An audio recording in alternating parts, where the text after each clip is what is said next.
Okay, so here is the guitar. What?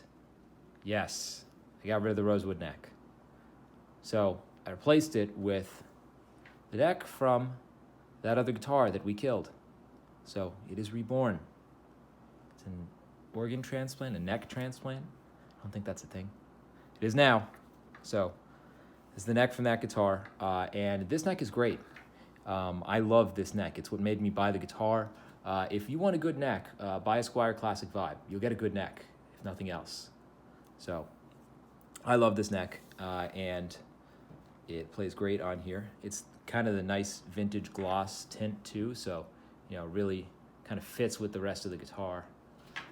It's a pretty chunky neck, much chunkier than the rosewood one. I did not like how thin that neck was. I don't like thin necks.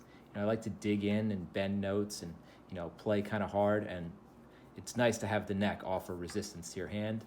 I also think it's a little more resonant when you have a thicker neck, and I also think that it tends to move less, especially with woods that are more susceptible to moisture changes and things like that. So I don't know if I can prove any of those things, but I think all of them, but it's more comfortable for me as well. The other reason I swapped the neck was the really tiny, short vintage frets on the rosewood neck were almost unplayable for me. If you're gonna go bend a note on this guitar, you can get past 3 half steps. On that guitar, as soon as you go, any distance at all, your finger's slipping off the tiny frets. It just doesn't let you dig in. The back of the neck doesn't help you in that regard, and I just didn't like it. So that neck's gone, sold it already, and I have this one on here, and this guitar plays fantastic now. Still have the exact same neck shim in there, and it works on here, and I like the way this looks better anyway. The other thing to note is that the intonation was a little bit difficult. I think that's on me. I think I probably did not place the bridge perfectly, and so I ended up taking out the springs, and most of the saddles are most of the way back. They're fine here. The string tension's going to keep them here, but I suspect that when I change the strings, these are going to move out of position a little bit, and I'll probably have to do the intonation again. But, that's less work than re-drilling the bridge holes, so I'll take it. It's fine. I don't think it really affects the sound of the guitar in any way. So this guitar is exceptionally light. It's noticeably lighter than most other guitars you're going to pick up. It's so light that you can hold it out like this. And I don't think I can do that with most of my other guitars. So let's see exactly how light it is. It was very difficult to get this onto a kitchen scale, so we're going to do the best we can here. May not be exact, so, plus or minus 10% or so.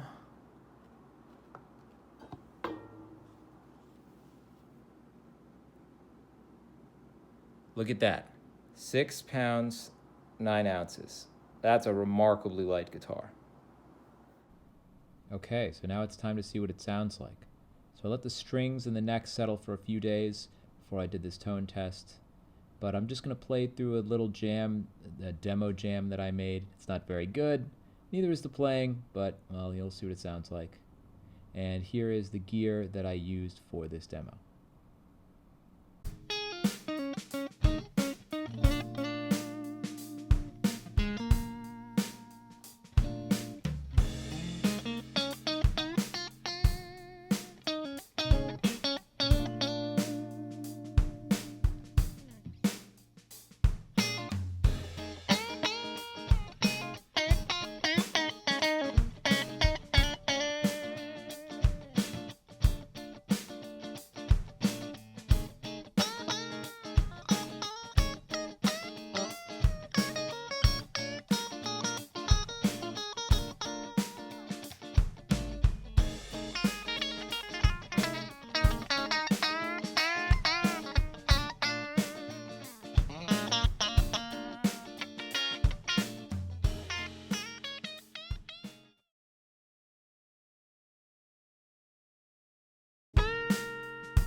Okay, so I had a little bit more trouble with the metal tones.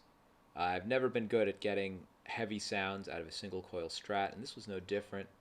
I really couldn't get a nice crunchy chord tone that I was satisfied with. I had a little bit more luck with the lead sounds, so what you're going to hear is bridge pickup with a lot of gain and very bad audio quality. But you could see that it could sort of do those lead sounds.